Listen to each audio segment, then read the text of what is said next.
నాకు భయము సంభవించు దినమున నిన్ను ఆశ్రయించుచున్నాను. కీర్తనల గ్రంథము 56 చరణం. ప్రియులరా, ఈ కీర్తన దావీదు సౌలునకు భయపడినప్పుడు అక్కడి నుండి పారిపోయి గాతు రాజైన అకీషునొద్ద బంధింపబడినప్పుడు ఈ కీర్తన వ్రాయబడింది.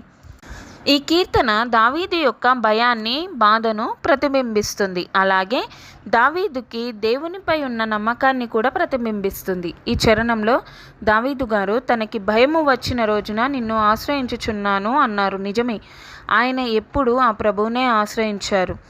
అన్నలు సొంత తండ్రి తనను వెలివేసిన వాడిలా చూసినా, యుద్ధానికి వెళ్ళినప్పుడు అందరూ నవ్వినా, దావీదు దేవుని చేత అభిషేకింపబడ్డారు అని తెలిసి కూడా రాజైన సౌలు చంపడానికి చూస్తున్నారు అన్నా, తన కుమారుడే తనని చంపాలి అని చూసినా, అడవులలో, కొండలలో, పర్వతాలలో పారిపోయినా, గుహలలో నివాసం చేసిన, ఎన్ని తన జీవితంలో జరిగిన ప్రతి పరిస్థితిలో తను ఆ దేవుణ్ణే ఆశ్రయించారు.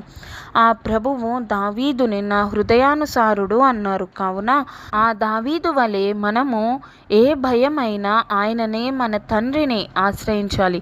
ఎవరిని ఆశ్రయించినా తిరిగి వారు మన నుండి ఏదైనా కోరతారు, లేదా జీవితాంతం మేమే చేశాము అంటూ ఉంటారు.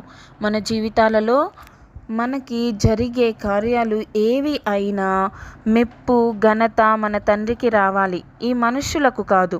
మనుషులు మనకి ఏమి చేసినా, ఎంత చేసినా ఆ పరలోకపు తండ్రి కార్యాలు మన పట్ల చేస్తే అవి ఉత్తమమైనవి, గొప్పవి ఉంటాయి. కావున మీ భయములో ఆ తండ్రిని మాత్రమే ఆశ్రయించండి, ఈ మనుషులను కాదు. మీ జీవితాలలో ఇక జరగబోయే కార్యాలకు ఆ తండ్రే మహిమ, ఘనత పొందాలని కోరుకుంటున్నాను.